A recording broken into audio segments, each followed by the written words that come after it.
Welcome back to I Did This Instead of Killing Myself, everyone. A stand-up comedy and lifestyle podcast I host here out of my apartment. My name's David Bakker. It's the week of February 28th. February's already almost over. Holy crap. I hope you guys are doing okay.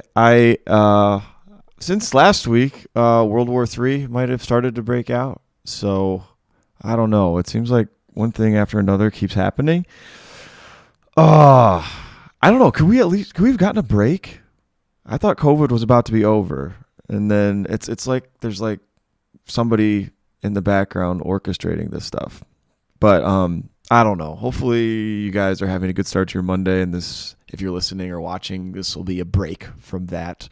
We have a great guest today. We have a great week of comedy, and before we get into that, I wanted to give a shout out. I don't know if you guys watching on YouTube, you can see, but there's a picture that I have behind me. This is a really cool piece of local art that my buddy Trey Pizarro, he and I worked together, and he's a real creative guy, and he just started making these. And basically, it's an idea I think he got from TikTok, and he also does photography and stuff like that. But essentially, you just give him a couple of colors that you want to have, and the picture, if you can't see it, it's of planets, and he uses spray paint to kind of create the backdrop that shows all the stars. He's got some really cool planets and colors, and I really liked it, and I thought it was cool. And he'll do it. He can turn these out very quickly, and he's not even really charging much for them. You can donate, or maybe even if he is, I think it's like $20-$25. We have a great guest today. My guest today is one of my favorite local comedians. I really look up to her a lot. She's been doing stand-up for 5 years, and she's extremely talented. So Gill is our guest today. Before I get further into her intro, I'm going to play a clip from her Instagram. And this is her doing stand-up at the Comedy Zone. It's just a short clip that's on her Instagram. So this is Gill.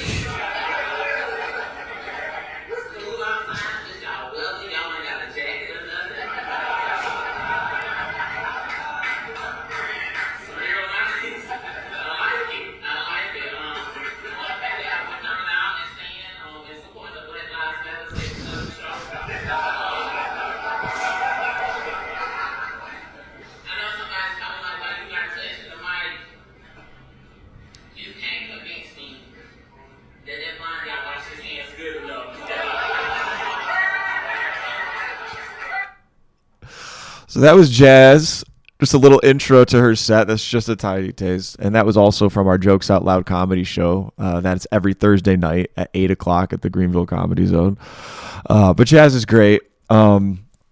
She is from Abbeville, South Carolina, now living in Greenville. Like I said, she's been performing stand-up here for 5 years. She was just showcased on Kenan Thompson's Ultimate Comedy Experience in Atlanta. She's got so many more credits. I'm sorry I'm not going to be able to name them all, but she's a headliner level comic here, and she's extremely talented. So more people need to know about her, frankly, and she should be booked, and she is booked a lot. So I hope you enjoy our interview with Jazz. Before the interview, though, here's what's going on this week in local comedy. So if you're in the Greenville area, these are this week's local open mics or featured shows. So tonight we have Coffee Underground at 7 o'clock, hosted by No Expectations Comedy, Craig Holcomb, Travis Thubband. On Tuesday, if you want to make the drive down to Columbia, South Carolina, the Art Bar has their open mic, which is a great mic hosted by Patrick Fowler. That mic starts at 8:30. DM Patrick Fowler on Instagram to sign up. Wednesday, Radio Room is back. I apologize. Last week we didn't have Radio Room, but this week it is on at 8 o'clock, hosted by Adam Schulte. Get there before 8 or message Adam on Facebook to sign up. On Thursday, we have the Jokes Out Loud comedy show. That's at the Comedy Zone. That starts at 8 o'clock, so that's our local open mic. $10 cover there, hosted by Brandon Rainwater. And then this weekend, our celebrity comic at the Comedy Zone is Benji Brown. He was part of Martin Lawrence's Lit AF tour. And he should be a very funny dude. 2 shows on Friday at 7 and 9, 2 shows on Saturday at 6 and 9, and 1 show on Sunday at 7. Tickets available at greenvillecomedyzone.com. All right, that's it for local comedy. Hope you guys have a fantastic week, and I hope you enjoy my interview with Jazz. Here it is. Okay, hi, David. Thanks for Jazz Gill, welcome to the show. Hi, thanks for having me on the podcast, David. I am so excited. Me too. I actually waited until we pressed record to tell you something. What's that? Because I didn't want you to leave. So, I was cleaning before you got here. Okay. But, the past, 48 hours, I've had some issues with my... I had ants. Okay. Does that freak you out? No, I'm not afraid of ants. Okay. It's okay. It's winter time. And have you ever had ants? No, but I was at someone's house one day and they had ants, and it was an experience for me. I was just singing about them having ants. You sang about it? I was intoxicated. Yeah. Well, I don't want to freak you out. The exterminator was literally here at 11 a.m. No, yeah, it's fine. Thank you for getting rid of the ants. Do you know how they... Well, yeah. I felt bad. I came home from a show on... I think it was Monday after Michael Garrick's roast. And it was 1 a.m. And I walked in and I was looking at the ground and I thought the floor was moving. I was like, dude, I'm not on acid or something. And there was a little line of ants all the way... congregating around some sugar on my kitchen floor. Okay, well, who leaves sugar on the kitchen floor? You invited the ants. Yeah, well, I eat takeout late, so it was. But you just left sugar on the kitchen floor, you left an invitation. You might well have just told them the code. But I've been doing this for a year, and this is the first time the ants showed up. So a scout must have found it. Yeah, somebody found it, and they went back and reported it. Yeah. But 1 a.m. is a scary time to find ants because you're I don't have any options aside from getting paper towels and massacring them all. You want to know what? Anytime you come home and you're just this isn't right. Yeah. I'm not going to sleep right now. Yeah, that's first thing. Okay, so I have to handle this. This isn't right. So then after that, I threw away the paper towels that I used to wipe up the ants in the toilet, and then my toilet got clogged. You just had a lot going on. So I was at Home Depot. I got a plunger, and I rushed back. That's when you texted me, I was like, I swear to God, this is all. And then I had to plunge it because I'm not having a girl over. No, this is going to be a beautiful experience because we've rescheduled how many times, and today everything just went wrong. So we're just happy to be here. Well, yeah, and I was a little extra. I always tell the comics, the ones that are very tenured in the scene, that I'm a little extra excited / nervous to have y'all on. David, I've only been doing comedy for 5 years. Is that a long time? Yeah, I've only been doing it for a year and a half. So. Okay, guess what? You're gonna be at 5 years. I know. Yeah, it comes really Time fast. flies. Time does fly. But and we don't have a lot of girls on the podcast. I need to have more on, but yeah. I'm shimmying for those who are listening. It's a shimmy right now. The girls are moving. That's a great move. If you ever seen Jazz perform live, by the way, Jazz, I'll intro her before this and everything, but she's a headliner level comedian in Greenville. David. And the Jazz shimmy is I know, and I was subconsciously thinking one day, okay, so I used to love wrestling when I was younger, and Eddie Guerrero used to do this, and I was like, did I get that from Eddie Guerrero? But then I was like, it's a shimmy. I'm pretty sure you got it from wherever, but can guys shimmy? Eddie used to shimmy. Did he have man boobs? No, he did not have man boobs. Eddie used to shimmy right before he used to give you the what was the frog splash? He used to get on top of the top rope and go like this. I have no idea. You did. My parents wouldn't let me watch wrestling. You never. Still to this day, I watch wrestling. Shout out. Really? Yeah, I still watch wrestling to this day. If I don't have a show on Friday, I am at home. Your entertainment choices, I love. I'm fascinated. Yeah, I love wrestling. Because you're into wrestling, cartoons, yes, Nickelodeon. Yes, but yes. I watch. Movie. Disney has my heart right now. Anything I'm a big kid. I love that. Yeah, I'm just a big kid. I love wrestling though. Shout out to wrestling. Shout out to wrestling. Yeah. WrestleMania's coming up. So you watched it as a kid? Yes, I used to watch wrestling with my grandparents. And Why? Because that's what they used to watch. Like, I can't remember what day it used to be. So my mom and my dad both used to work third, so no one was at the house. So we would go over to my grandparents for school nights. Okay. And we would sit there and just watch wrestling, like, at the foot of their bed. And I stopped watching wrestling at a point because you're like, this is fake, this is corny, this is lame, boo. Well, I know dudes in high school that loved wrestling. Yeah. And but obviously they knew it was fake. Yes. But what they told me we got into was the storylines, and they said, this is addicting. Like, it's cheesy, but dude, we're not in on it. So much for the storylines, I'm more so for the action. But during the middle of the pandemic, like, I was just, who uses their cable? No one uses their basic cable. Yeah. And so one day I was flipping through channels and rest. I was like, You still have basic cable right now? No, like, for some odd reason I get a couple channels on my TV. Sure, yeah, and I'm yeah. just like, I think a lot of it like comes with your Wi-Fi, maybe. yeah, or whatever. and I'm just like, who knew? And one day I was flipping through the TV and wrestling was on, and in the middle of the pandemic, I was like, let's just see what this is about. No. And ever since, I have tried to tune in. I watch the highlights. I watch Monday night highlights. Like,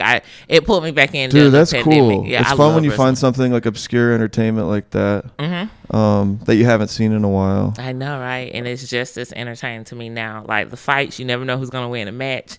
You just never know how it's gonna go. So, do you miss that at all? Like, back when cable was like, shows were on at certain times. Yes. And then you could like watch, like, Everybody Loves Raymond is on at this time. I do remember Frasier's on at 10. I mean, I had my own shows that we'd watch. Yeah, but like, I missed the excitement of, you got to catch the show at a certain time. And if you missed it, you better try to catch the rerun. If you did, right. you better listen to the conversation about it. Like, I miss that now. That's like, I'm not sure if it's a pro or con with technology, but like, everything is accessible. I think it's what we wanted. I mean, I think it's what, because it took off, so every individual, like, you can get it whenever you want, whatever you want. But at what cost? At the cost of social interaction. But at what cost? And just a healthy childhood, probably. Yeah, because these kids are screwed. Dude, yeah. Well, it provided me a degree of psychological comfort. Just like, okay, my parents are in bed watching the local news, Fox News at 9. Yeah, it's time to go to sleep. Like, it's time to go to sleep. Or there'd be like a late night show that we'd be watching, or late night comedy. Like, we used to watch the late shows, like Letterman and Jay Leno and stuff. Believe it or not, growing up, I would say probably started around middle school. I have 4 sisters. My mom, all of them want to watch like girly shows. My dad used to listen to comedy music and like comedy CDs when I was younger and stuff. So I guess it's like where I get it in Comic View. I don't know if you're familiar with that, but in the black community, Comic View was like the thing in the 90s. So they used to watch that, and like they would be downstairs watching like Lifetime or some stupid girly movie, and I'm upstairs like watching Comic View, watching specials on Comic View, watching like Comedy Central, all that. Like, that Comedy Central was the only channel. Comedy Central and Spike were my 2 channels. Isn't that funny? I feel like I kind of evolved out of, I was like a little bitch growing up, like when it comes to like sentimental stuff. Really? That's what I mean. Like, I was very emotional. Like, if I had developed a crush on a girl, or like I would be like very over dramatic, melodramatic. So like when Titanic came out, for example, like, dude, I got it in the feels really bad. Like, really? Yeah, but all that stuff. Did girls like it? I mean, I don't. No. Did you not really. share with girls? I'm talking like, 5th grade. I don't know. Oh, okay, yeah, a little bit too. I had a little like heart for, and then eventually, like, comedy to me, like, kind of snaps you out of that eventually. Like, I like comedy so much more now, and now I kind of roll my eyes a little bit, even at romantic comedies or Lifetime stuff. Yeah, I've always leaned towards comedy more than comedy and action have always been my top two. Yeah. Like, over anything, comedy and action over anything. So when it comes to like those girly movies, I'm just like, like girls are talking about The Notebook. I'm not even sure how The Notebook ends. Like, I think they both die. Somebody dies. It's a notebook involved. I think they both die. I don't know. Like, yeah. I've probably seen that movie So once. she's like, it's kind of stupid if you go through what happened. She has like Alzheimer's, or like this weird form of Alzheimer's where she can have moments where she gets stuff. But he's telling her the story of them, and she just thinks it's a beautiful story. She doesn't know it's about her. And then at the end, she's like, "Oh, it's us. I know it." Oh, and then they hold each other in their arms, and then they die. That is traumatic. That's a horrible movie. Who wrote that? who was just like some white people shit. That is very Caucasian. That's a very Caucasian ending. When at the end they was like, I know how we're gonna top it. Yeah. And I used to like it. They're both. I used to like it. I have never been one of those people that's just like, let's go cry together. Now I'm super emotional when it comes to like some movies. I cry over cartoon movies. Like, which cartoon movie have you cried over? Oh, Wreck-It Ralph. Encanto. I haven't seen either of those. I want to know. You've never seen Wreck-It Ralph? No. He's the greatest bad guy that you will ever come. He's a bad guy? He's a great bad guy. Isn't he like a video game character that like smashes stuff? But he's a bad guy, but he doesn't want to. He didn't ask to be bad. He was made bad. Like, dude, I just remember there was a guy at my company who started and somebody roasted him. He's like, dude, you look like Wreck-It Ralph, bro. He was like kind of top heavy and like a blocky shaped face. And that's how Wreck-It Ralph looks. So and I was like, dude, this guy's gonna kill himself. Kudos to whoever came up with that. That was a good roast. Yeah. But anyway, so Wreck-It Ralph, you've cried over that? Yeah, like it was a traumatic. It was just, I get touched easily, like very easy, and any sacrificial, like, oh my gosh, that's super sweet. But you better get that in the middle of a comedy or action movie, or I'm not gonna watch it. So, can you think of another sentimental Disney movie you've cried over? Another sentimental Disney movie I have cried over. I want one that I've seen so I can. Of course, The Lion King. Oh, did it get you? Yeah. Of course, the Lion. Like, if you didn't cry over The Lion King, you need to be tested, because like it gets you. Dude, Lion King. I won't nerd out too much on this, I promise. But there's really deep philosophical themes in Lion King about how Simba doesn't mature all the way. You know, he runs away with Simone and what's not Timon and Pumbaa, and he like tries to be Peter Pan, like never grow up kind of kid. I feel like I have been in a phase like that. And I still kind of am. Do you feel grown? Yeah. I do not. I want to, yes and no. I feel like a well-established teenager. Well-established. Well, I think part of development is being, you could be self-aware, silly, and fun as an adult, and that's okay. Like you have a job. You're pursuing your passion. Your passion is fun. I know, but sometimes and you're a serious comedian. There's talk nothing about adult things. I'm just like, I'm not ready for that yet. Well, you have a luxury of not doing it. I feel like the people that settle and talk about shit like that, like they're dead inside. Dude. They're dead. They died years ago. Like I got this, this program you're supposed to follow. Like get a nice little house, get you a little wife that your parents will approve of, and none of that. A little white picket fence. None of that. How old are you, David? I'm 33. Okay, I'm 32. None of that. None of that. Like that repulses me. That offends me more than like hardcore porn. Like for one day I was like, wait, this is not gonna go. I'm not on the right timeline, because there's no right timeline. There is no. I think the people that follow that thinking that'll make their life make sense might be like, dude, I screwed up. No. So I have a baby sister, and she's married, had a baby, bought the house. Is this the sister that works at the hospital? Tracy. I love Tracy. Yeah. So shout out to her. Shout out to all my sisters. Shout out to the fam. Yeah. So she did all that stuff, and people were like, when are you gonna get married? When you gonna have a baby? When you gonna? And I'm just like, And I'm older than her, and it's just like, I'm telling jokes to strangers this Thursday evening. If anyone wants to come peep me out, like that's what I'm at in my life. So is that something you want? You think? To tell jokes? No, to have kids and get married. I do not think I want to have kids. To get married, I could see that, but I don't see like I don't know about kids. That seems like a 24/7 responsibility. Yeah. Naps. Yeah. No. I'm torn on kids, because it's like if I don't have them, it's cool for like the next 20 years, but then what about after nieces, that? Nephews. What if I'll be bored as Oh yeah, nieces. Yeah, I have 3 nieces. They're amazing. 9 nieces and nephews. So you'll be busy. I'm gonna pick someone. Like once I start getting up in age, like I'm gonna pick a couple to be like, hey, let's come over here and make sure. Or like we're cool with people. We can adopt. Yeah. Like kids that have parents. Yeah. I have godchildren. Like I'm surrounded by kids. Like I work at a school. I work with special needs kids. So I'm literally surrounded by children all the time. Yeah. That's amazing.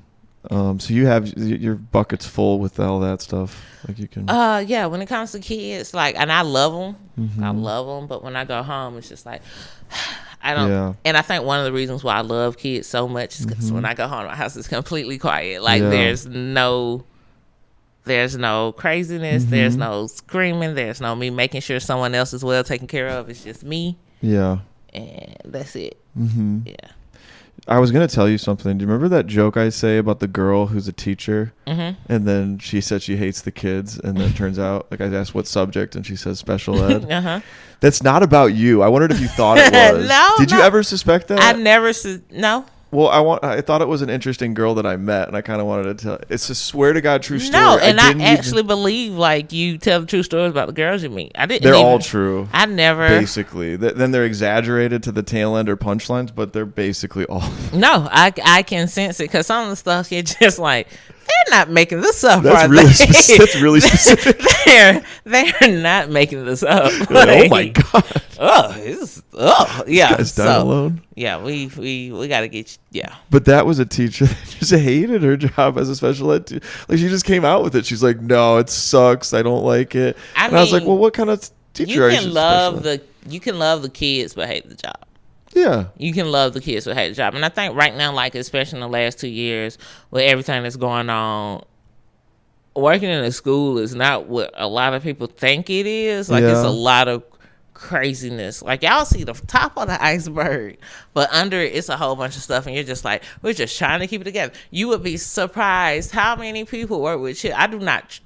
You would be surprised how many people that work with children are on like some type of antidepressant or something. Like, honestly, if you work with kids and you don't do alcohol, drugs, or on any type of medication, I don't trust you personally, because it's like you're hiding something.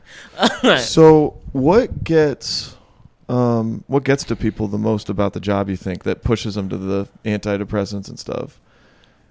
Is it just exhausting?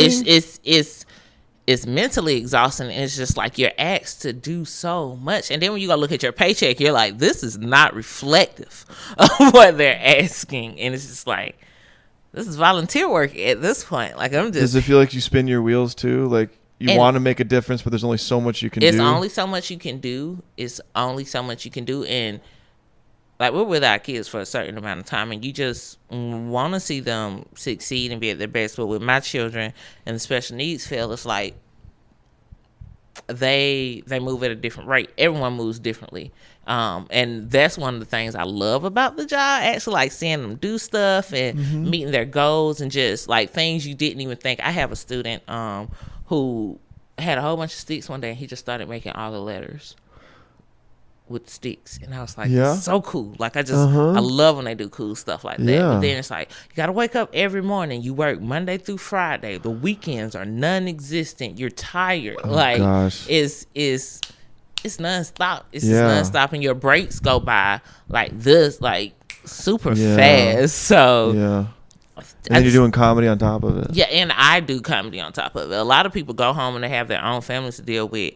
And like today, I was asked, could I come in early in the morning? I'm just like, look, right when I get off work, I gotta go home, get dressed, do my hair, I have a podcast to record, I gotta go to a show in Columbia tonight. It's like, it's a lot. Some days I get to go home and just rest and relax, but for the most part, it's like, wake up and do the same thing again. And you love your kids. Like, I think that's the pushing force behind it. But as far as the actual job part, you just like, this comedy career need to hurry up and pop off. Because this is not it. Yeah, absolutely. Yeah. It's good you're moving though, and you have like a really good, schedule that's busy. I mean, have you ever had a period where you're not busy in life? During the pandemic, I was just like this. How'd you feel with that? It was weird because like I live alone, so it's just like, how much me time do you need? Right. Like, how much me time does one person actually need? I don't know. My schedule was so off. I was talking about this earlier with someone. Like, I would wake up at like 4:00 in the morning. Yeah. Do something. Yeah. because school shut down. Because there's no schedule you have to stick to. There so was go back to sleep. My mama called me at like 3:00 in the afternoon and be like, "Why are you always in the bed sleep?" I'm like, "Cause I just went to bed at like 1:00 from being up since 4 this morning." And I guess they just don't get it because they have kids and little people and stuff, so they have a routine they keep up with. I'm just like, I prefer to be busy rather than not. I was miserable when I was just by myself and my own thoughts all the time. No, definitely try to keep it on the move. Now I do think sometimes I do too much and be like, Jazz, you got to sit down, and then it's just like, especially with us doing comedy, like weekends. Working Monday through Friday. My weekends are booked. Work Monday through Friday. My weekends are booked. Work Monday through Friday, and it's just like, can I sit down for a second? I'm kind of tired. Like I'm tired of wearing shoes. Yeah. So, comedy. I want to talk about you in comedy because I know you got to go soon. No, you're fine. So, you started 5 years ago. How much do you love it more now than when you started? Yes. You do? Yes. That's good. Because now I know more stuff about comedy. And it's just like, I love it so much. If you, Jazz, could go back in time and tell little Jazz 1 year in a piece of advice, what would you tell her?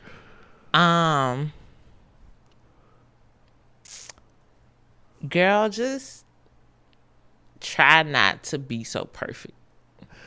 Were you hard on yourself when you started? Yes.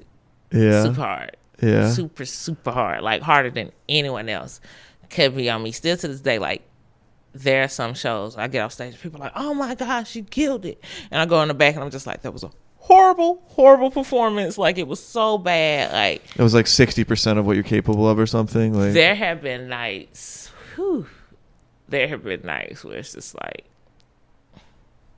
am I supposed to be telling jokes to people? Like, I don't know. This makes me feel better, Jazz. No, like because you kill all the time, and people are always like, "I'm just kidding. I don't want to." Like some nights are just, compared to what you can do. Even with, I don't care who you are, what level of comedy you're at.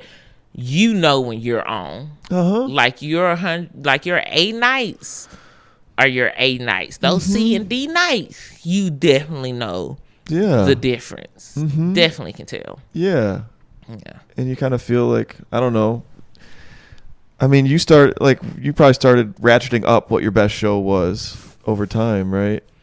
Every time I think like I have a best show, pretty soon I do something else. It's like, oh no, that one was pretty good. So there are some shows like over the years that stick out to me. Like I audio record a lot of my sets. So sometimes I'll go back and listen to them, and like the really, really good ones I will repeatedly listen to. The ones that are not good, I never go back and listen to them. Right.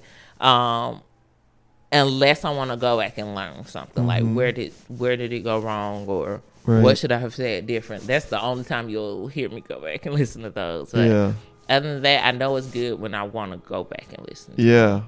I force myself to watch them all unless it's really hard, bad. Isn't it? And wait till a couple years in. Like then I wouldn't be able to watch the old ones. Oh my gosh, I found the old video of me a year in. I was like, can you please delete that? Can you please What kind of stuff were you doing a year in? Like, so were you doing the shimmy back then? No. My first year in, I was still trying to find my voice. I was like, do I do clean comedy? Do I do adult comedy? What do I do? Do I want to talk about this? Like, what do I do? I didn't know what crowd work was, but someone like one day was like, you do a lot of crowd work. And I was like, well, what's that? Like, I didn't know. You were just talking to people. Yeah, I was just talking to people. Like, I had no idea what that was, and just had some people say some slick stuff about the crowd work one time, and I was like, I'm gonna show them. And what did they say? So I won some comedy competitions, and they were like, you didn't tell any jokes, like just did crowd work. And I'm just like, did they laugh? I won. Motherfucker, it all counts.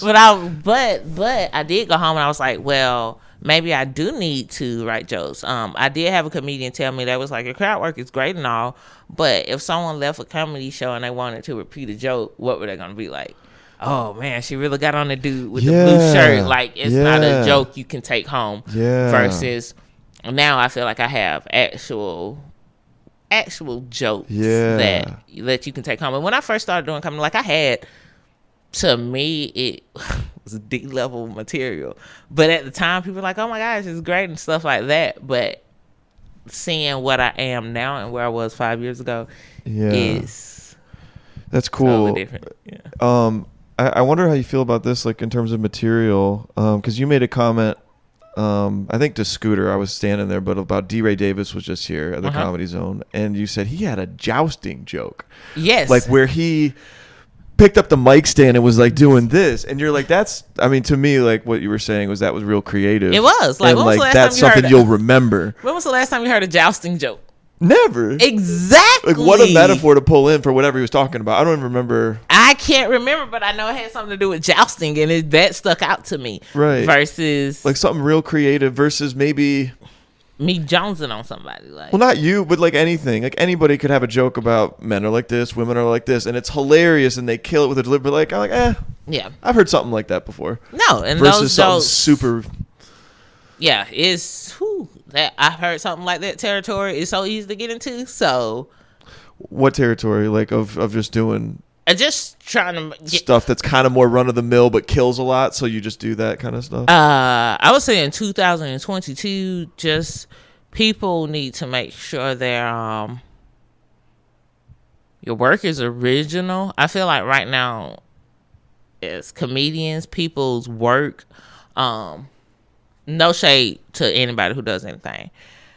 We really have people who are blowing up right now off of reaction videos, and it's like, what is original about that? Like, what? Yeah. I mean, who can't do that? TikTok. Hate TikTok. There are people that are creative on TikTok, so not bashing everybody, but like to your point, it's getting to where it's somebody else's song, you're lip syncing over it, or it's reacting to somebody else's already made, or reacting to a reaction. Is this real creativity, or is this all just crack for the brain of like crack for the? That's crack. Like it's social media crack. Like that's all it is. People, and I'm not trying to take away from anyone having fun. Have fun. Like have fun on these apps. Do it. But for me, the reason why I hate it so much, it's affecting comedy clubs. It's affecting comedians. It's getting to the point where it's like, well, how many followers do you have? 500. They don't even write. You're gonna me get back. A big boost off this podcast, Jazz. You're gonna be at 503 before you know it. Maybe they'll call me back because 502 was the number that they needed. But the real, and people are like, you go to social media and it is a man pouring sand into a cup. 1 billion followers, and I'm just like, this is. Do you think that'll last though? That man who pours sand into a cup can get booked at a comedy club before I could. Well, he could get booked once, but then when he pours sand on the stage and he's like, this shit's badass. Everybody's like, I spent $30 on these tickets. He's doing the cup thing. I don't know what I expected, but I thought maybe it'd be a little more. Maybe I thought that maybe they were booked for 90 minutes. There'd be a couple of cups, or like a really big cup, or like a colors. Multiple cups, but it was just one cup. He didn't even use colored sand. He didn't even use colored sand. Yeah, maybe he'd like eat the sand. That'd be kind of funny. No. And then he walked off. Yeah. See, that's what I'm saying. Like a lot of these, like they're like kind of one hit wonders and tour for a little bit, but you don't have staying. Like I know, and there's no foundation. Longevity is the key. Well, not the key, but is a major part of finding success in any skill set. Like you got to be able to stand the test of time. When the social media stuff disappears, I don't see social media going anyway no time soon. And major shout out to content creators. And there's a difference. And I think that's something a lot of people don't get. Like you can create content and be a comedian. Right. But just because you create content doesn't make you a comedian. Right. Yeah. I want to do both. Yeah, there are people out there who do both successfully. And I want the content to be still good. Yeah. Like that's why I like the podcasting format, because like we talk for like an hour or two, and like some stuff will be boring to some people, but some stuff might be interesting, and then you can just dice it up later and just set a schedule, put out just breadcrumbs of content. Yeah. Some people will ignore it. Some people will click on it. Some people click on it in a year. Like, who knows? It's like every time I want to create some content, I have an idea, and I'm like, oh my God, how many? And I'm scrolling. Yeah. I'm like, that's what I was gonna do. Oh, really? Like, that's what I was gonna do. And I never want to put, like, I'm very, I know one time I went to the Stardome, and great, phenomenal set. I posted a small clip of the set. I don't post my jokes online because... How long was the clip you posted? Yeah. It was under a minute. Very short. Okay, yeah, perfect. Very, very short. And I don't post my content online because why would they come see you? It's gone. No, it's gone once I post it. Like, right. Who's to stop anybody from seeing it and stealing it? You know, people steal jokes, but who's to stop anyone from seeing it and taking it and making it their own? So, like, I don't really post my content online, jokes that my clothes and stuff, but you'll see me. It was a small joke I came up about my legs. I was having on some leggings.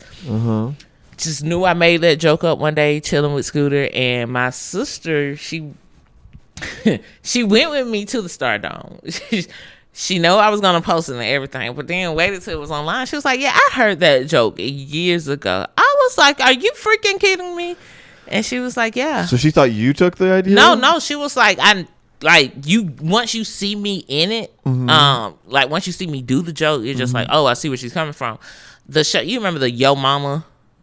Maybe. The Yo Mama show where basically I used to just crack jokes. Oh, the TV show? Yeah, basically the joke was about how my thighs look like they're fighting in my leggings because I have on like decorative leggings, and as my thighs move, like my thighs look like they're going to it. And she was like, she remembers that joke from that show years ago, and I was like, well, now I got to take it down. Yeah. Because I don't want people... Yeah. Oh, she stole that joke from that. No, I didn't. Like, yeah. So just parallel thinking, maybe, like of having it. There's a difference between parallel thinking and just stealing people material. Totally. Like, to me, it's like a college essay, like something that's plagiarized versus something that's just similar in theme. It's totally a different. No, it's totally different. Yeah. Now there are some people out there who's just like, this is a nice joke. I'm gonna rip that shit off. Can I just borrow it for a little bit? I'm gonna count on people to be lazy and not like use the internet. You'll be surprised how many people draw influence from other people's material. But David, I will say this: if you are stealing jokes in 2000, don't let David find out. You better not. No, I'm being so serious because I've been like, and you're just like, and I'm just like, how do you know? I think it's cool because I'm just like, how do you know? And that's so cool to me. I've watched a lot of shit, so I know. Yeah, but because I'm cool with some people in the comedy scene, and I had people who had jokes, and I'm like, hey, psst, come here. Dave Chappelle has a joke. Yeah. Very similar to that joke. And I'm not saying you can't say your joke, but I'm just saying Dave Chappelle has a joke very similar to that. So just be cautious with it. And sometimes you do have to pull people to the side. But sometimes it's like, bro, that is from Google. That's like, from Reddit, bro. And you're like, you've never heard that joke? And I'm like, no. And you're just like, yeah, that's a Reddit joke. Yeah. I don't mean to be the joke cop or anything. I just...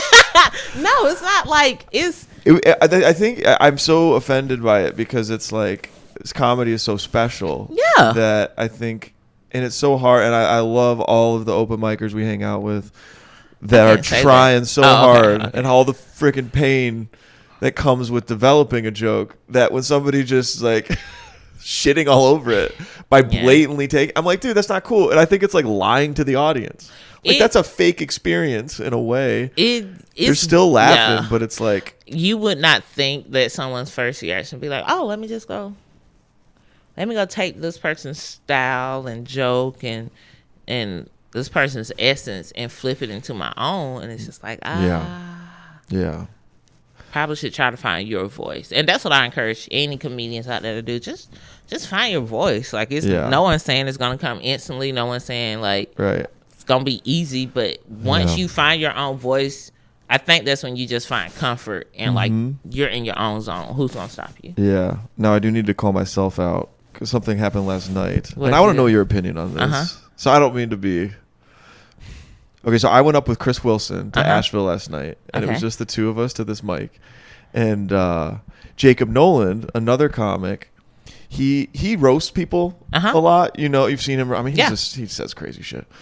But he said, "Oh, dude, I thought of this. If I follow Chris, I'm like." He said this a few weeks ago or like a month ago or whatever. Like I'm gonna say, I'll say this little roast joke, and I was following Chris in a room full of strangers, and I was like, "Oh, that'd be a funny little thing to say when I go on." So I said it, and it was just a roast, and well. I could tell you that it's pretty sad. Like Chris is a great guy. Like he did a good set, and I was like, "Yeah, it's really sad. He's not going to make it past 35." And I loved it. And it was a little roast. And I text horrible people. I know. But yeah. Leave it to. Shout out to Chris. We love you. We Chris. love you, Chris. And Chris. David Bakker is gonna sponsor your 36th birthday party. No. He said, "Asshole, I'm 37." David Bakker is gonna sponsor your 38th birthday party, Chris. Okay, just for that joke alone, it's gonna cost you. Well, so anyway, I texted Jacob. I was like, "Dude, I roasted Chris with that little line you said," and he got mad that I used it. And I didn't know if it was. I didn't even think anything of it. To me, it was just a little thing in a room full. Like I would never do that at the Comedy Zone where if he could have used. Yeah. But like I was following Chris, I just said it, and I thought nothing of it, and then I felt really bad because I was like, I want Jacob to know that he can still say it as long as they didn't watch this podcast. Your joke's still gonna land, Jacob, as long as they didn't watch this episode of this podcast. Yeah. If you've never heard that joke, please skip the last just 5 minutes. Just fast forward that. But so. There used to be someone in the comedy scene, and we were both females, and this person's style of comedy was very freaking similar to mine. Yeah, I know who you're talking about. It was starting to merge to be like very. I thought you were gonna say murder. That too. It was starting to merge to be like very freaking similar, and to the point where. One day when they got off stage, okay, so I was recording a video from there. And as I'm recording the video, you just hear me going, "That's mine. Hey, that's my joke. That's my thing." So you put it on video to prove it? As soon as, they asked me to record their set. But as I'm recording their set, you can hear me in the background saying, like, that's this, and that. Yeah. So anyway, as soon as we got down those 32 steps at the Comedy Zone, I was like, "Hey, we need to talk." Like, right then and there. Yeah. It's not cool. Like what you did last night, it happens. Like I'm pretty sure it wasn't intentional. It wasn't intentional. Well, I didn't view it. I viewed it as like a roast joke. You know, with Michael Garrick's roast, like roast jokes are very like plug and play. Y'all really went in on Michael. I know, we did go in on. Yeah, I did go in on Michael. Yeah, that was good. But like, it's not different. It's different to me than prepared material in a way. Although his style is very like he does like to roast people, so he does a lot of that. So I feel bad. Like I didn't even think of it. I was like, oh, I rarely ever follow Chris. It's just a quick line. Nobody else knows us. Yeah. So I viewed it as like fair use, like non-copyright music or something. But like, kudos to you for telling him. Oh, I told him because I didn't think it was. I was like, oh, this is.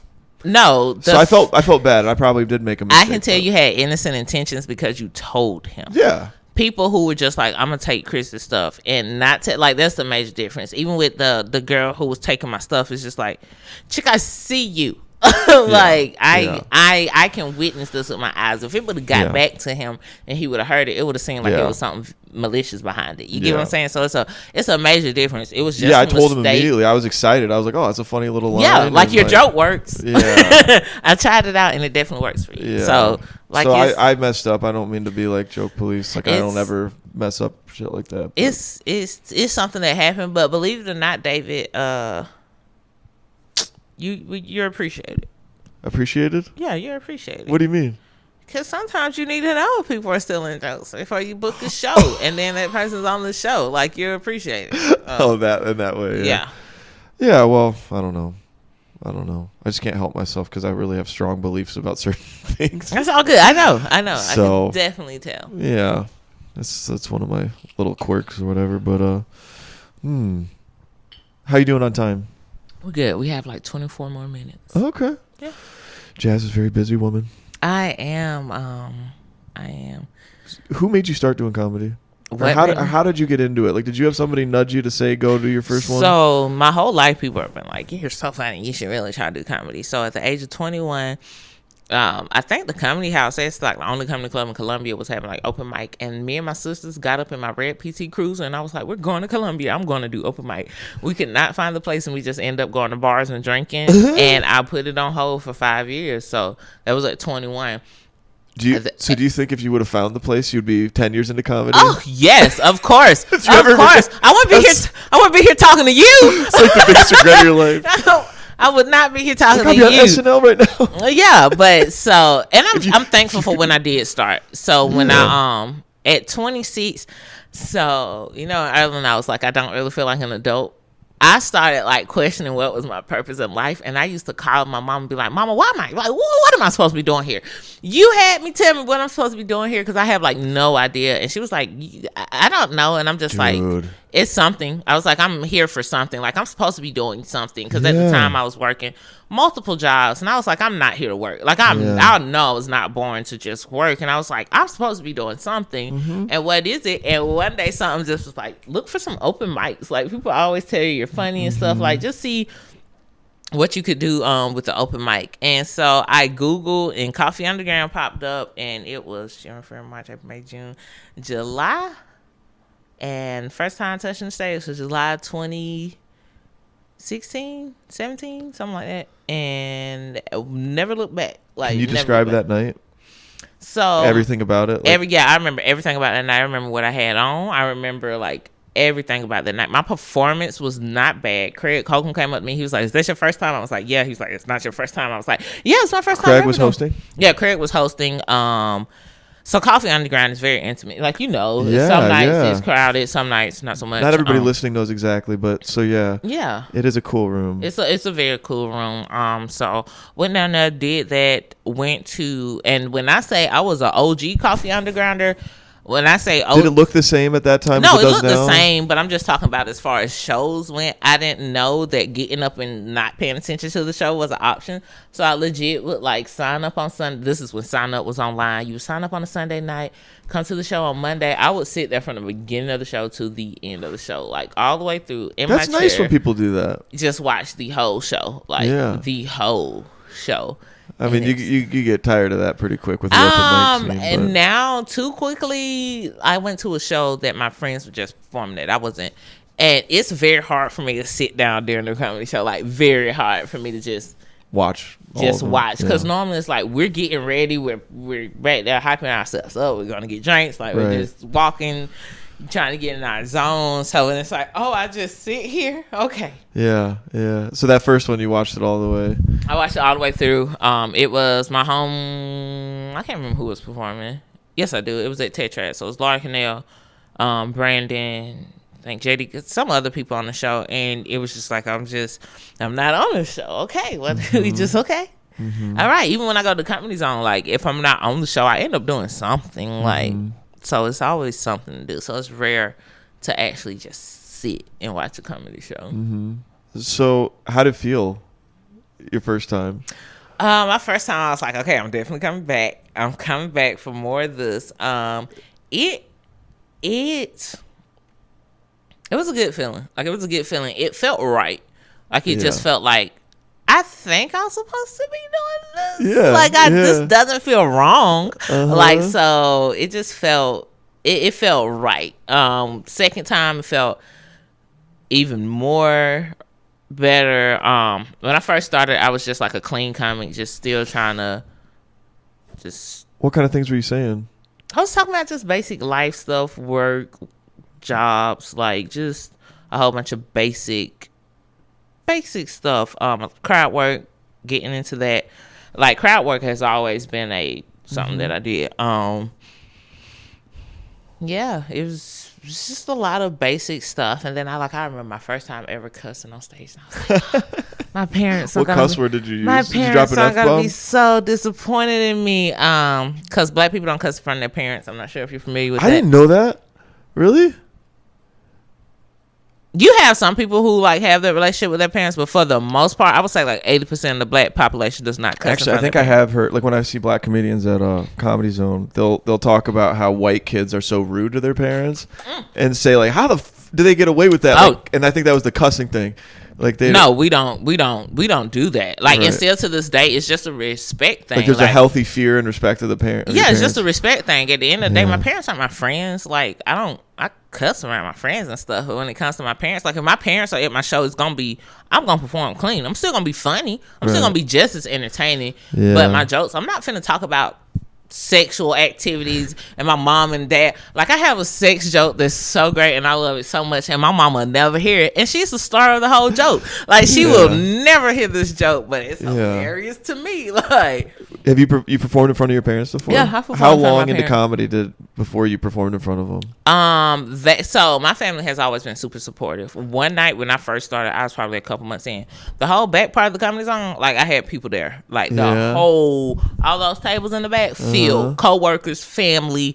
And I was just like, and I didn't do the best. Actually, believe it or not, when a whole bunch of people are there to see me, when I first started, it was not my best performance. And then I don't like when people come. I would go do competitions, absolutely no one in the crowd for me, and I would win. And it was just like, and my mom, when she got to the point, she was like, well, I don't want to come see you because I want to mess you up. And I'm like, Mama, no, that's not it. Like, that's not it. It was just like, I think it's a hurdle everybody has to get over. yeah, like you your have parents, you have to. And now when it comes to performing in front of my parents, it is what it is. Like, I can. Your experience now doesn't phase you. No, it's totally cool. And like my dad, he's a Jehovah's Witness, so it's like I would never get up there and talk about, this is how we am. Yeah. And my daddy's sitting up for, like, that's just weird for me, period. Wait, so your parents are Jehovah's Witnesses? My dad is a Jehovah's Witness. Okay, were you raised that way? No, okay. No. Because Michael, his folks, and he left. And that's why. I hope you weren't offended by all the Jehovah's Witness jokes on Monday. No, I'm in the back like, I get it. Right. I get it. No, but yeah. Because I don't think his parents come to see him because of the differences. So and they're still in the church. Maybe my dad, he's very active in the hall, and my dad came to a show, open mic, and you don't know what you're gonna hear at open mic. And I just remember after that show, he was like, it's kind of hard to come out and watch you do that. Like, and I wasn't cussing or anything. I had a clean set, but he was just like, listening to other people's material. And I guess in his eyes, like I'm still his baby girl, and people are up there talking about whatever. He was like, it's kind of hard for me to sit through that. And I totally get it. And I was like, Daddy, I totally understand. Yeah. Like, but now 5 years into it, like my dad tries to write jokes for me. Like, I love it so much. Like, he's just like, I got this joke for you. I wrote this new joke for you. So it's like they support the best way they can. And that's great. Totally understand that. I wouldn't dare ask you to come sit through something that's just people are cussing. Right. You don't know what you're going to get at an open mic. Totally. Yeah. So my showcase, like if I have family friendly shows, they come to that. Like, that's really cool. Yeah. It sounds like you have like a healthy understanding and balance there. Oh yeah. And I love my parents. I love my parents. Yeah. I love my parents too. I'm really, always was close with them growing up. But when I started doing comedy, there was a weirdness at first, and there still maybe is. And I think our parents are just like, you could do better. And I'm just like, but I'm doing pretty good in this. And I don't know. I don't know how you would feel as a parent when your child is just like, I think I want to tell jokes for a living. Or just like, I think I want to tell jokes in my life. As a parent, how do you take that in? Because our parents are different. Like the generation above us is different. Like they just believe in work, make sure that you're well taken care of. Go to church, work. Go to church, work. Marry a nice girl, have kids, and die. And put your happiness on hold. And our generation is like, we want to do what we want to do first. We want to explore. And they're like, why are you not having kids? Because we're trying to enjoy our lives. We're trying to figure out what we want to do right now. So that's what we are. And I think my parents have kind of come around. I was about a year in, and my parents visited Greenville. And I was so nervous. It was during the week. And I knew I had mics I was going to be doing. And I knew they knew I had mics that I was going to be doing. And I was torn because I didn't want him to come, but I kind of did for the sake of the relationship between my parents. Because if there's like an unspoken thing between, like if they're judgmental about the comedy but nothing gets said, there can be a wedge in the relationship. It's like It's like if I was gay or something and they didn't agree with Yeah, because doing comedy and being gay, totally same problem. It feels similar. Totally same problems. Totally same trials and tribulations. I've thought of that as enough before. Like, no, you're gonna be counseled by I got the it hard LGBT. because counsel him. I'm just on the podcast. I basically have the same struggles as transgender people. Yeah. No. You and a transformer have the same issues. Yeah, you're in trouble. But anyway, so there was a Wednesday, my dad, sure enough, he asked me, he's like, do you care if I come to it? And I was like, all right. And my mom and little sister were there. I was like, you guys shouldn't come. Yeah, I'm not taking you to the radio room on a Wednesday. Because they were leaving Thursday morning. So I wish they could have come to a Comedy Zone show. Yeah, because there's a major difference. There is, and it's more of like radio room can be. I love radio room too. Yeah, but they're bar distractions. No, it's different levels. Crazy shit. Comedy Zone is actually a comedy club, and I Right. think that's why Comedy Zone has so much success in this area. Like Right. it's our only legit comedy club. Yeah, we it's have great that we have breweries that. and bars and other places that we perform comedy, but it's not an actual comedy club. Right, and I think all the mics make you better. So I love the. I disagree. You disagree? Mm-hmm. Okay. I totally disagree. I know. I might be. Yeah. I totally disagree. I do not believe all mics make you better because some nights you're like, I could have stayed at home for this.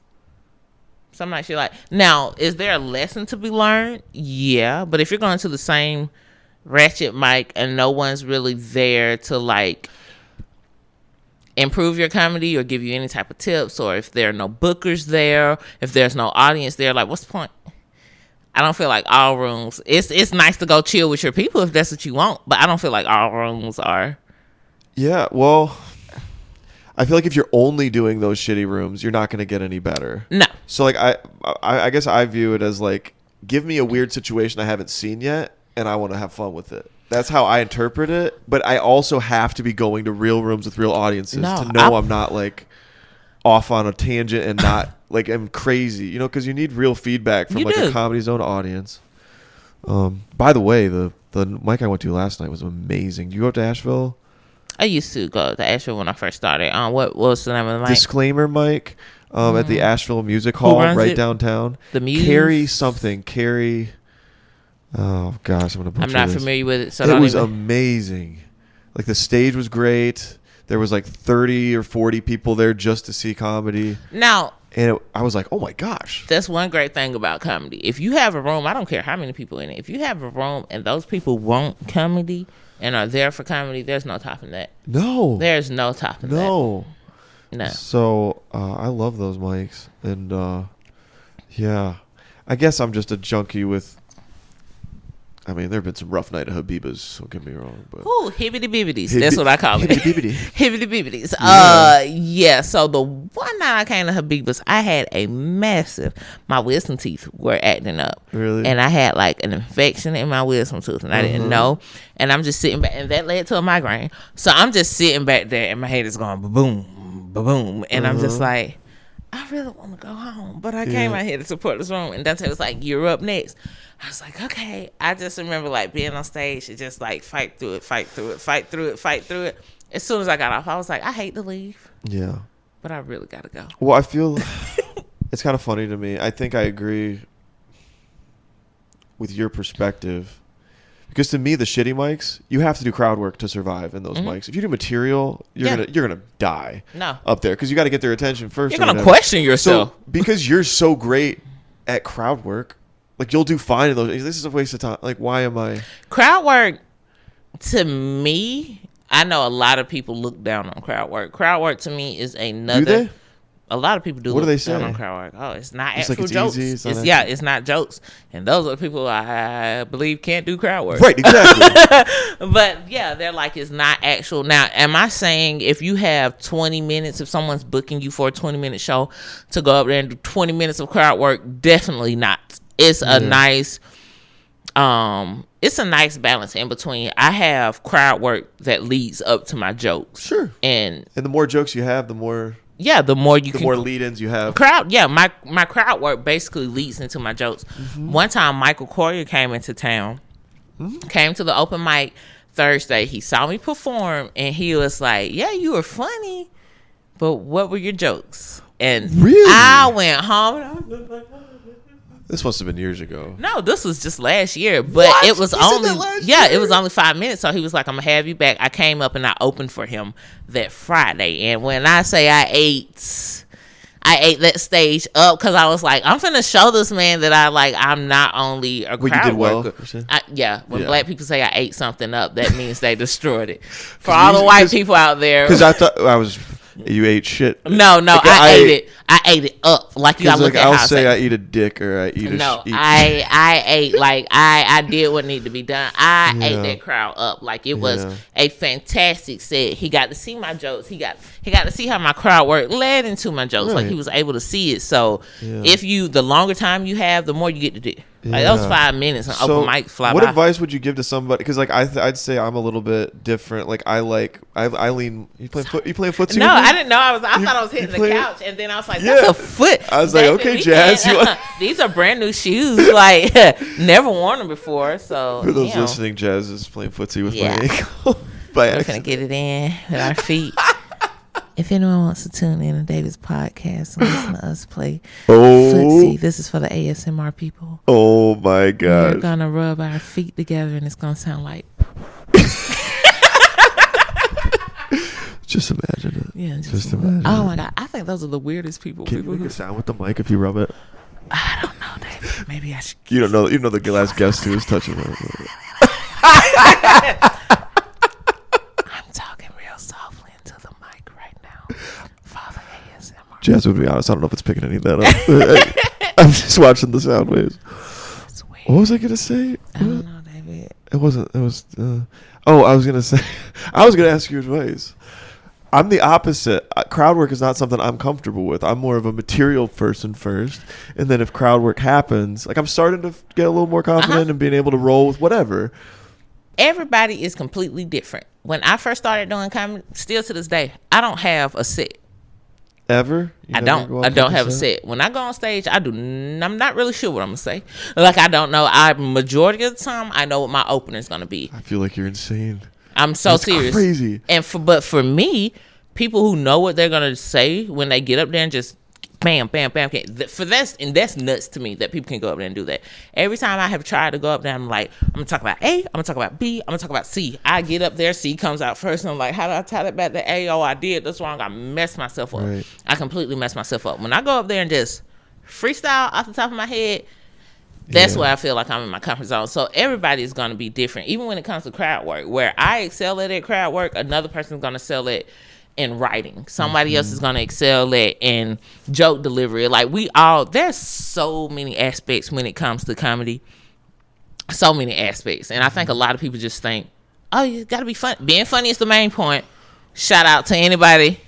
Being funny is the base. Funny. That's it. Like that's all we ask is that you be funny. And you know how I feel when people are not funny at a comedy show. But that's like the base. Just be funny. But on top of that, like the small branches that like your crowd work, your delivery, your timing, your stage presence, your facial expressions, your tone. Like there are so many different things that go into making your comic style.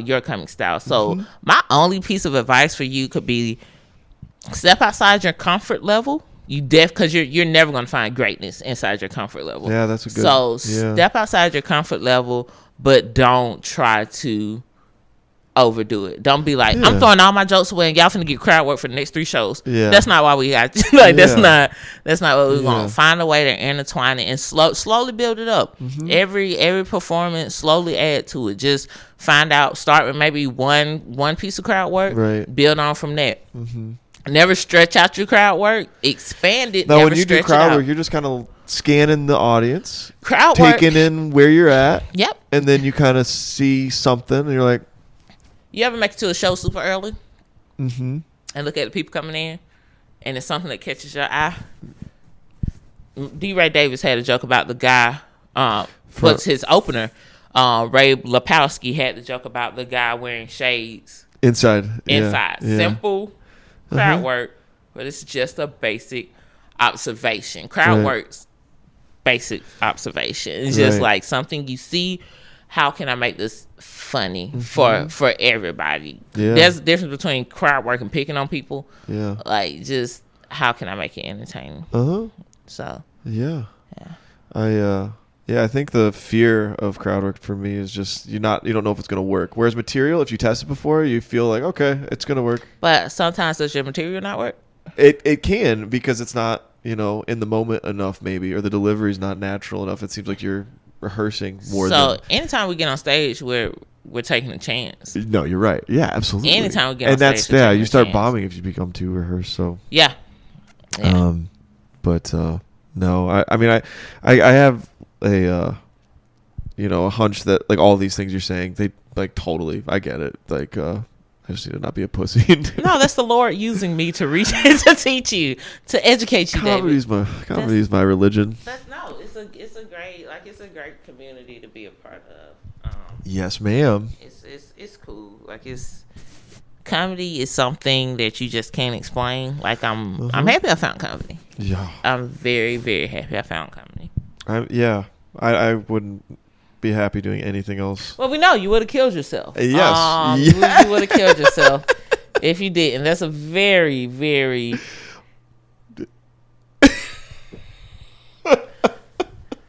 I'm sensitive, Jazz. Support the podcast, guys, or he's gonna. No. Yeah, just support the podcast. Yeah, when people were like, what's the name of the podcast? My coworkers was like, because today I was like, I got a podcast to go to, then I got to go to Columbia.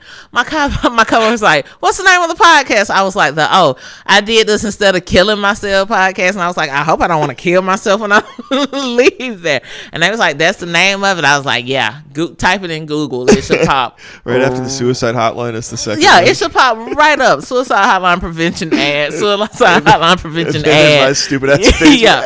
And then David Bakker.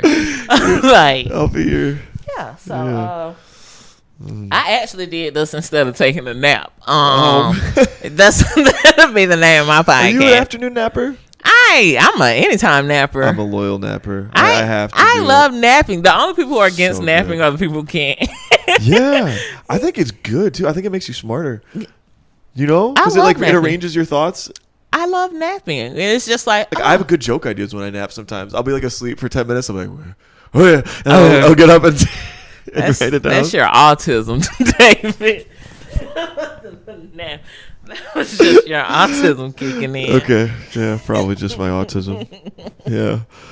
Asperger's. No, it's all good. I love it. I'm sorry you didn't get a nap today. I did not get a nap today. I thought about that. I was like, right, I might cancel. I'm not gonna get a nap. Make up some excuse. I'm not gonna get a nap. I'm not gonna get a nap for that. But did you even have COVID the other week, or did you? No, I really did. I can show you where I tested positive, and even like you were like, "Are you coming next week?" I was like, "I just tested positive." Dang, like I'll be there. Wait. Did I really ask you? Yeah, you was like, you want to reschedule for? No, it wasn't like in a okay, let's do this. It was just like, yeah, you want to shoot for next week, and I was just like, you told me you had COVID, and I didn't even. I was like, okay, so it's next Thursday at 4. I know the CDC changed it to 45 minutes, but I was like, I'm quarantining for 2 weeks. Yeah. Okay, because the most important thing is that you help me get content. Yeah. So it was. Whew. Yeah, but it wasn't a bad. It was just. When are you starting your podcast? I don't know that. Like, I don't. When it comes to comedy and the stuff outside the stage, this is gonna sound weird. I don't know what's special about me. I don't know what's different from me than the next person. I do. I have no idea. You're very special. Oh, thank you, David. Because you're talented and you're interesting and you like wrestling and shit. I do love wrestling. Yeah. Because I think, you talked about social media on Michael Garrick's podcast, and you shared something about, like we said, like being skeptical of like the hacky kind of stupid creator content out there.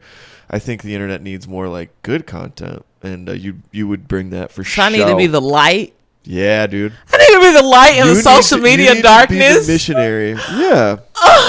Okay. Yeah, dude. Excuse me. I get philosophical and emotional. I want to be the light in the social media darkness. This is why I was born. Yeah. I think it'd be real fun. I think it'd be good. Okay. And you could do it in a way that wouldn't be exhausting, because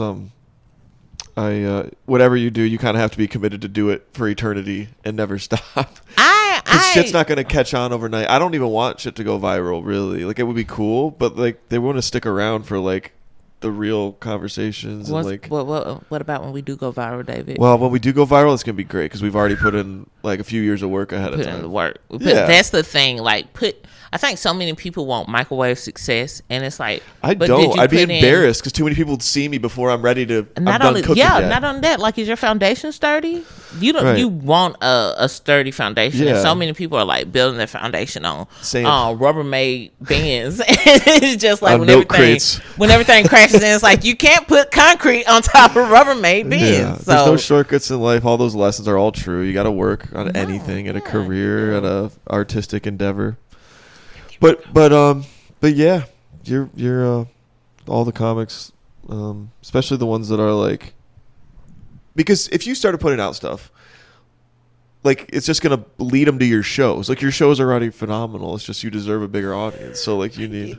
I'm sorry. No. I mean I know people get weird about compliments. No. I mean it 100%. Not just sucking up. I appreciate it. No, thank you. Thank you. I believe all in time. I don't know when my time is, but my biggest thing is I just want to be ready when that time comes. For sure. Whenever it is. And I used to always ask comedians, like, when are you going to move to, LA, Atlanta, whatever. I almost think, like, if you get whatever you want to do down in terms of, like, pushing content out or whatever it is, you can be discovered anywhere. Yep. Comedy Zone's a national touring destination. Like, I do see myself going... I got to get out of Greenville. I love Greenville, but I have to get out of Greenville. You're a big fish in this pond for sure. I've accomplished a lot in Greenville, and I love Greenville, but it's just like I don't know what else I can do in Greenville. Yeah, you headline. You do. Atlanta's definitely next on the list. I don't know what my future holds, but I am excited. Yeah, I'm excited. Wherever we go, I'm just gonna be ready. I could be performing in Tallahatchie. What's the name of that place? Tallahatchie. Chattahoochee. Chattanoochee. I don't know. Chattahoochee, wherever. It's a place. Is that in Tennessee or Florida? I don't know. I feel like it followed by Tennessee. It felt like it is. It feels like I don't Tennessee. care where I'm performing. As long as, you know that song by Nas, All I Need Is One Mic? That's all I need, bro. I don't know that song, actually. I know you didn't. I know you didn't when I asked you did. Just nod and look white. Just nod and look. Yeah. But yeah, all I need, that is definitely not all I need is... It's just one mic. That is definitely all I need is one mic. Yeah. Yeah. Shit, I was gonna say something, but I forgot. How did you like Laughing Skull? I love. Isn't that funny? I ate it up at Laughing Skull. I went over my time. Which was a good show. Yeah. Yeah. But the guy didn't play the music on me. He did it? See, Jazz is so good. Jazz is so good she can burn the light by accident and nobody gives a shit. That's he did not. He was like, you were rolling. Yeah. I was like, where's the light? Yeah. That was your first time there, right? My first time there. Did you network down there at all? I met some people. I met some cool people. I will say that. Just got to get back down there, get back down to Atlanta, put my face in front of more people, and just, it's time. It's definitely time. Yeah. That's great. Dang it, I've had something I was going to say, but I forgot. You got to go now? Okay. Well, thank you so much for coming, Jazz. Thank you so much for having me, Before David. we officially sign off, I have people share their social media stuff. Okay. So what do you got? You can find me on Facebook as Jazz Gill. That is JASGILL. And I'm also on Instagram, Jazz for Laughs. That's JAS, the number 4, Laughs 24/7. The face should look a lot like this. Just follow me on platforms. Maybe I can get the 503 followers from this. We're gonna see. That's gonna be the challenge. See if I can get 503. I remember what I was gonna say. And I told you this in person, but I saw New York City comedians, and I did it to see what the talent level was. Very high, but there's not a big gap. You're right there. I'm coming for So them. It's not about, you come for the New York people. I'm coming for the New York people, Yeah. I came back and I was thinking, we got some local homegrown talent that's pretty damn good. So, just look out for Jazz and follow her. Be on the lookout because this is just my beginning. Yeah, absolutely. I'm excited. Me too, David. To have you on.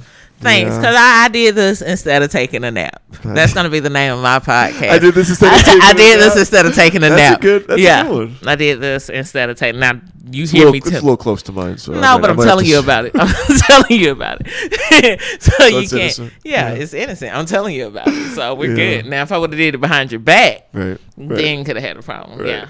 Oh, all good. All right. Well, thanks for coming on, Jazz. I'll let you All get to your show. Thank you guys for supporting the podcast. We appreciate you guys. Yep. All right. See you later. See you next time.